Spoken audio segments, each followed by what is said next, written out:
Good morning students. Class 12th आपका जो chapter था अतीत में दबे पाँव, उसके कुछ क्वेश्चंस और हैं जो इस प्रकार हैं। अतीत में दबे पाँव पाठ के आधार पर शीर्षक की सार्थकता सिद्ध कीजिए। जैसा कि यहाँ पे जो शीर्षक दिया है अतीत में दबे पाँव, वो एक शीर्षक सार्थक है। कैसे? अतीत में दबे पाँव लेखक के वे अनुभव हैं जिन्हें सिंधु घाटी सभ्यता के अवशेषों को देखते समय प्राप्त हुए थे। इस पाठ में अतीत अर्थात भूतकाल में बसे सुंदर सुनियोजित नगर में प्रवेश करके लेखक वहां की एक एक चीज को अपना परिचय बढ़ाता है। उस सभ्यता के अतीत में झांककर वहां के निवासियों और क्रियाकलापों के अनुभव करता है। वहां वह एक एक स्थूल चीज से मुखातिब होता हुआ लेखक चकित रह जाता है कि ये लोग कैसे रहते थे। एक अनुमान आश्चर्यजनक है। यहाँ की सड़कें, नालियां, स्तूप, सभागार, अन्न भंडार और विशाल स्नानागार, कुंड, कुएं और अनुष्ठान गृह आदि के अतिरिक्त मकानों की सुव्यवस्था देखकर लेखक को एहसास होता है कि जैसे वह लोग अब भी वहां हैं। उसे सड़क पर जाती हुई बैलगाड़ी की रुंझुन सी धुनी सुनाई पड़ती है। किसी खंडहर में प्रवेश करते समय उसे अतीत के निवासियों की उपस्थिति महसूस होती है।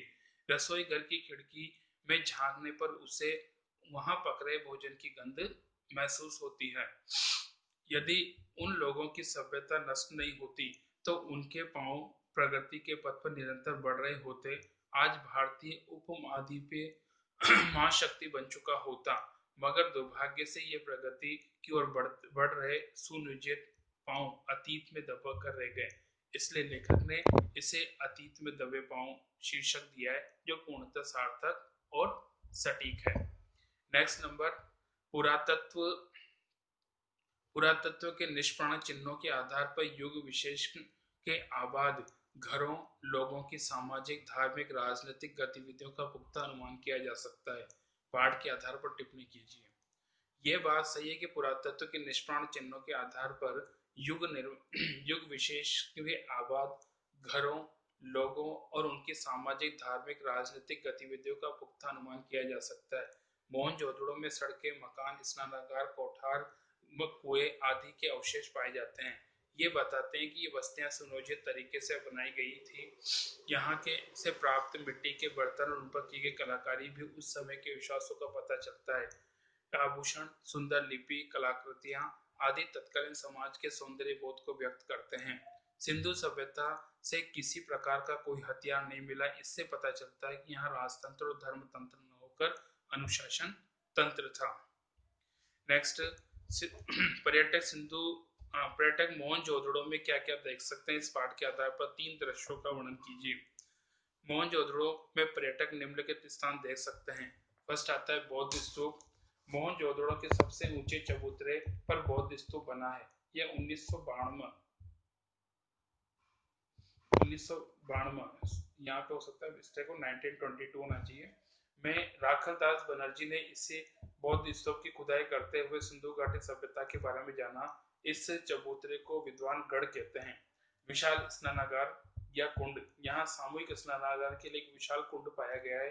एक पंक्ति में 8 स्नानागार है, जिसमें किसी के भी दरवाजे एक दूसरे के सामने नहीं खुलते। कुंड के तल और दीवारों की ईंटों के बीच चूने और चिराड़े के गारे का इस्तेमाल हुआ है, जिससे कुंड का पानी रिस न सके और बाहर का अशुद्ध पानी कुंड में न आ सके। अजायबघर, मोहनजोदड़ो में बना अजायबघर जो छोटा है, यहाँ का काला पड़ गया गेहूं, मोहरे, चौपड़ की गोटियां, मापतोल के पत्थर, तांबे का आईना, मिट्टी की बैलगाड़ी आदि रखे हैं। यहाँ औजार तो है परंतु हथियार नहीं। नेक्स्ट क्वेश्चन, मोहनजोदड़ो की सभ्यता में औजार तो मिले परंतु हथियार नहीं। ये सभ्यता के लिए कैसा रहा?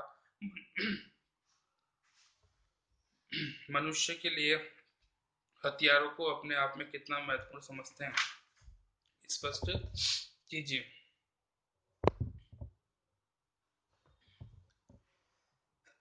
मोहनजोदड़ो की सभ्यता में अजायबघर का जो अवशेष है वो बहुत कम है।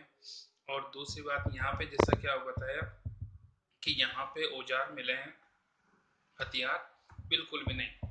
उससे देख के लगता है कि यहाँ पे राजपोषित और धन पोषित न होकर समाज पोषित था। लोग अपने अनुशासन में स्वयं रहते। बाकी नेक्स्ट